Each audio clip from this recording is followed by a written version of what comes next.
지난 시간에는 전통음악의 갈래 중 궁중음악과 21세기 대중음악을 소개했습니다. 이번 시간은 민속음악과 21세기 대중음악을 연계하여 살펴보겠습니다.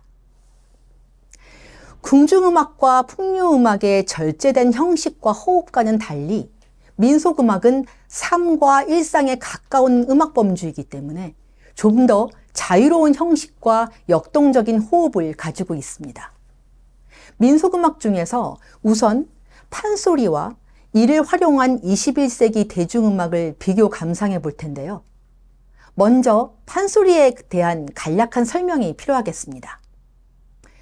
판소리는 한 명의 소리꾼이 여러 인물과 해설자 역할을 모두 하면서 말과 노래와 움직임을 보여주는 종합 공연 예술입니다.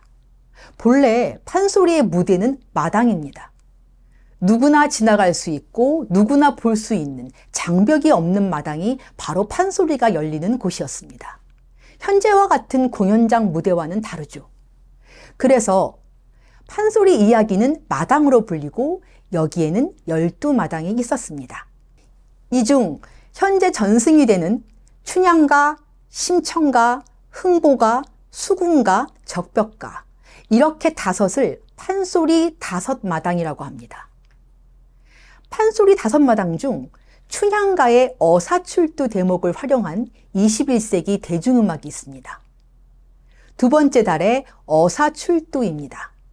이 음악은 판소리 춘향가 어사출두 대목을 취한 것입니다. 판소리 춘향가 내용을 간단히 설명하면요. 신부는 낮지만 아름답고 지구지순한 춘향, 양반집 도령의 이몽룡, 이 두 남녀 간의 사랑을 통해 조선 후기 사회의 신분 갈등을 보여줍니다. 이 두 연인은 서로 사랑했지만 이몽룡이 과거 시험으로 한양으로 가게 되고 그 사이 탐관오리 사또인 변학도가 남원에 부인하게 되면서 춘향의 수청을 강요합니다. 그러나 춘향은 이를 거절하고 옥에 갇힙니다. 고초를 견디며 힘든 시간을 겨우 버티는 춘향이 이때 과거 급제한 이몽룡이 암행어사가 되어 돌아와서 춘향과 상봉한다는 이야기입니다. 두 사람의 사랑 송취는 신분 사회 모순의 타파를 그리고 있고 탐욕스러운 변학도의 죄를 묻는 것은 부도덕한 지배층에 대한 심판을 의미합니다. 이를 통해 민중삶의 정의를 강조한다고 할 수 있습니다. 이번에 짧게 감상할 부분은 춘향가 어사출두 대목의 일부입니다. 악의 인물인 변학도의 생일잔치에서 이몽룡이 암행어사를 출두하면서 잔치가 아수라장이 되는 모습을 담고 있는데요. 억압된 감정과 갈등을 해소시키는 신나는 부분입니다. 어사또 생각하되 이리 하다가는 이 사람들 굿도 못 보이고 다 놓치겠다. 마루 앞에 썩 나서서 무채 피고 손을 치니 그때의 조종들이 구경꾼에 섞여선다. 어사또 고등 보고 벌떼같이 모여든다. 육모방맹이 둘러매고 소리 좋은 청파역졸 다 모아 묶어질러 암행어사 철도야 철도야 암행어사 철도옵신다. 두세 번의 난 소리 하늘이 덥속 무너지고 땅이 톡 꺼진 한들 수백 명 구경꾼이 독담이 무너지듯이 물결같이 흩어진다. 장비 호통 소리 이렇든 놀랍든가 6월의 서리바람 네 안이 떨 것이냐. 그러면 이제 판소리 춘향가 어사출두 대목을 흡수한 대중음악 두 번째 달의 어사출두를 함께 보겠습니다.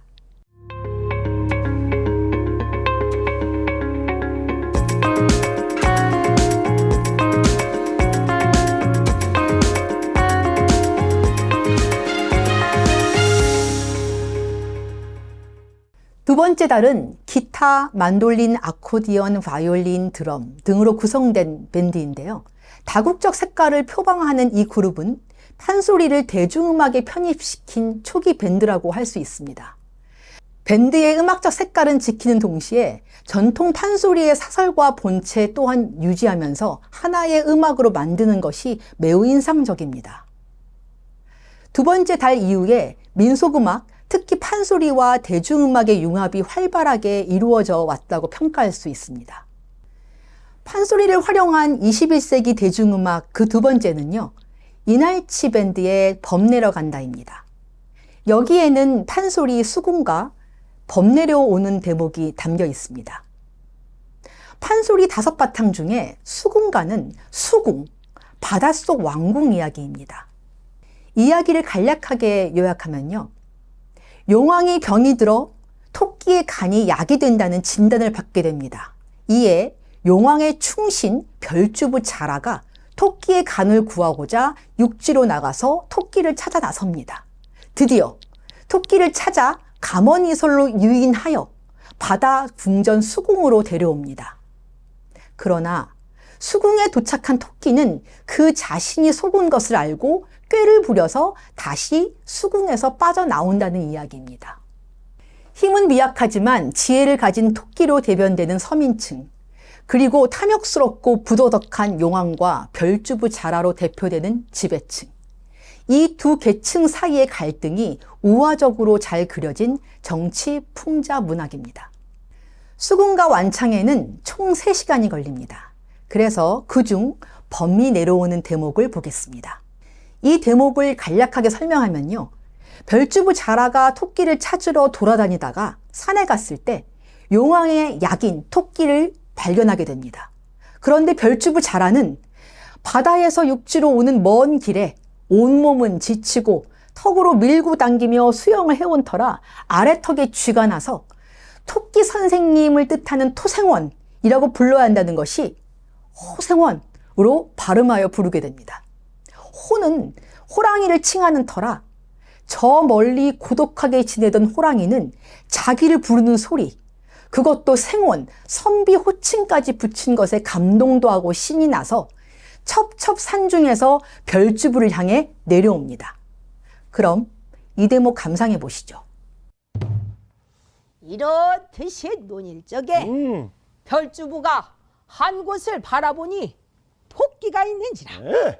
저기 주둥이 벌거르고 얼숭덜숭한 게 퇴퇴퇴 호생원 아니에요.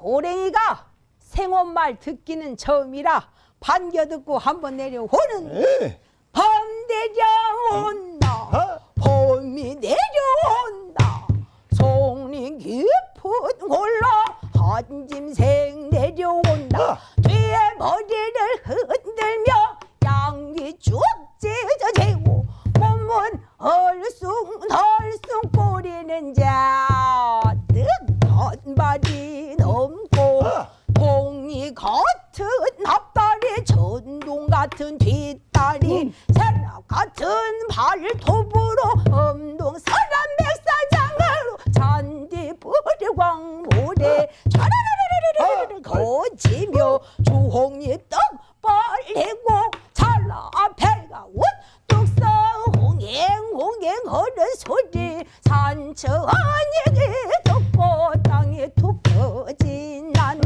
자라가 깜짝 놀래 몸으로 재고 한마디가 없었을 때. 이번에는 이날치 밴드의 범 내려온다를 살펴보겠습니다. 이날치, 이 이름은 19세기 판소리 소리꾼인 명인의 이름인데요. 그 이름을 그대로 따서 이날치 밴드의 명칭이 만들어졌습니다. 이 그룹은 전통적인 공연 무대가 아니라 젊은 세대가 소위 클럽에서도 즐길 수 있는 펑키한 리듬의 음악을 만드는 그룹이고요. 판소리 소리꾼 3명, 베이스 기타 2명, 드럼 1명으로 구성됩니다. 이날치 밴드의 해당 공연 영상은 여러분이 찾아보실 수가 있습니다. 판소리 소리꾼 3명은 전통 판소리를 전공한 사람들이기 때문에 판소리의 섬세한 특징을 그대로 유지합니다. 그리고 밴드의 2대 기타와 드럼 연주 또한 판소리의 선율적 흐름에 방해가 되기보다는 음향적인 후경을 만들고 있는데요. 특히 절제된 진행과 비트로 구성되는 음향적 반복성이 21세기 한국 대중음악의 성향에 무척 잘 맞았다고 생각합니다. 판소리에 이어 전통음악과 21세기 대중음악의 교집합은 민속음악 중에서도 민요입니다. 한국 전통음악에서 민속음악, 특히 민요는 민중의 일상 삶과 가장 밀접한 언어가 됩니다. 전문 음악인에 의한 통속 민요도 있지만 그 외의 대부분의 민요는 민중의 삶을 풀어내는 노래이고 기교적인 능숙함이 아니라 삶의 일상적 능숙함이 배인 음악입니다. 민요는 지역별로 농축된 문화적 언어를 담고 있는데요. 가장 잘 알려진 민요가 아리랑입니다. 그럼 민요 정선 아리랑과 21세기 대중음악 정선 아리랑을 살펴보겠습니다. 우선 아리랑에 관해 간략하게 살펴볼 텐데요. 아리랑의 가사는 시대, 상황, 목적에 따라 바뀔 수 있습니다.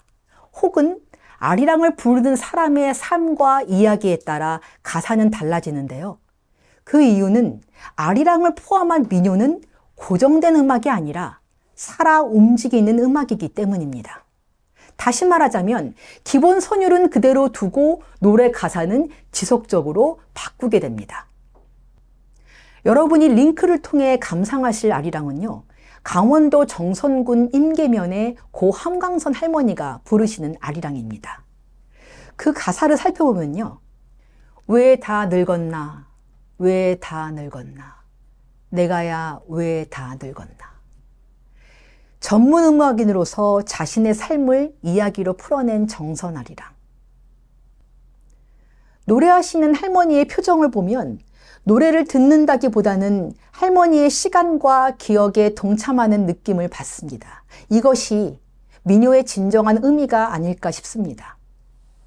이렇게 보면 누가 어떤 마음으로 아리랑을 부르는지에 따라 노래의 내용과 정서 그리고 감성적 표현이 다르다는 것을 알 수 있습니다. 21세기 대중음악인 싱싱밴드의 정선 아리랑은 그들의 아리랑으로서 젊은 세대 문화의 열기를 그들 색깔로 풀어서 만든 것입니다. 음악은 링크 주소를 통해서 보실 수가 있습니다. 싱싱밴드는 소리, 베이스 기타, 일렉트릭 기타, 드럼으로 구성되었는데요. 지금은 해체되었지만 여기에 영향을 받은 여러 밴드들이 등장하게 되는 계기를 만들었다고 볼 수 있습니다. 싱싱밴드의 정선 아리랑은 전통음악의 연주 공간을 현 대중문화의 열린 공간으로 옮긴 음악이라는 생각이 듭니다. 예전 전통사회의 공동체의 모임에서 불렸던 정선 아리랑이 젊은 세대의 열기를 발산하는 클럽으로 그 공간을 옮긴 것이죠. 저는 아리랑이 살아있는 음악인 만큼 이렇게 다양한 방식과 정서로 표현되는 바가 매우 자연스럽지 않나 생각합니다. 오늘은 한국 전통음악 갈래 중 민속음악과 21세기 대중음악을 연계하여 이야기를 나누었습니다. 다음 시간에는 무속음악과 이를 활용한 21세기 대중음악을 살펴보겠습니다.